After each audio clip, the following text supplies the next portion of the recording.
كانت ليلى تعيش وحيدة في بيت قديم ورثته عن جدها. بيت متصدع يئن تحت ثقل الزمن، جدرانه كأنها تنزف رطوبة سوداء، والهواء فيه خانق يشبه أنفاس موتى لم يدفنوا بعد. في الليالي المقمرة لم تعد تسمع أصواتا عابرة فقط، بل خطوات ثقيلة تتحرك ببطء في الطابق العلوي، تتوقف عند سقف غرفتها، ثم يتردد النداء: ليلى، ليلى. صوت مبحوح كأنه يخرج من حنجرة متآكلة.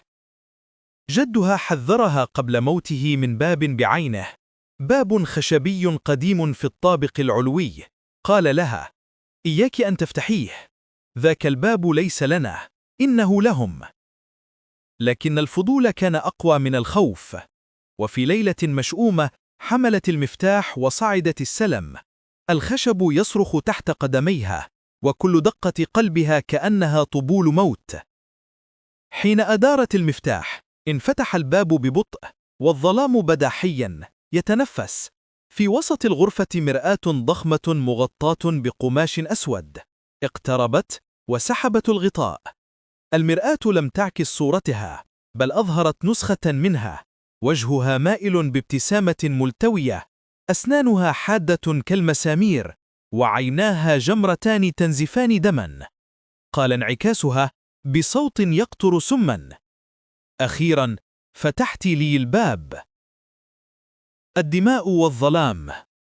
فجأة انطفأت أنوار البيت دفعة واحدة.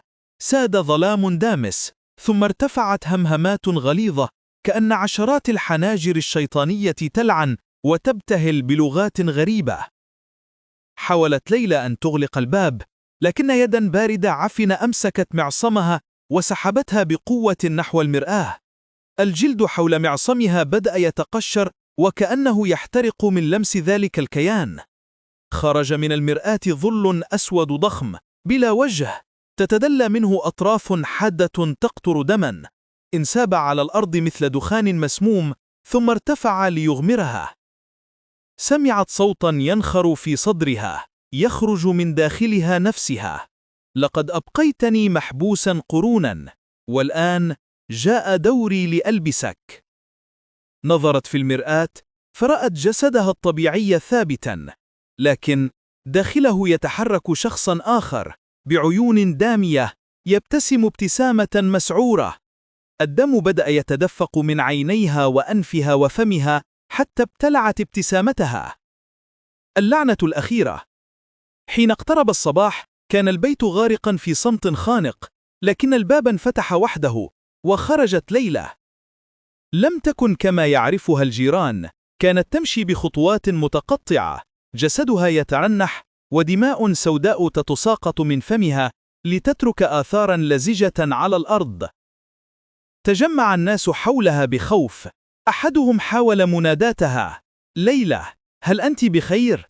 رفعت رأسها ببطء، عيناها حمراوان كجمر مشتعل، ثم مممت بصوت مزدوج كأن مئات الأصوات تتحدث من حنجرتها: ليلى ماتت، وما ترونه ليس سوى قشرتها. وفجأة بدأت أجساد الواقفين تنزف من أعينهم وأنوفهم، يسقطون واحدا تلو الآخر، والدماء تنساب نحو البيت لتغذي الأرض تحته، بينما المرآة في الطابق العلوي تلمع بضوء أحمر، تكبر شيئا فشيئا حتى صارت بحجم جدار، تعكس ليس فقط البيت بل كل القرية. وفي الليالي التالية لم يعد البيت وحده مسكونا، القرية بأكملها غرقت في ظلال سوداء. كل بيت صار صدى لضحكات شيطانية، وكل نافذة مرآة تعكس وجوها دامية. لم يبقى شاهد على ما حدث سوى جدران ملطخة بدماء جافة، ونداء يسمع مع حلول منتصف الليل: لقد خرجت، ولن يعود النور أبدا.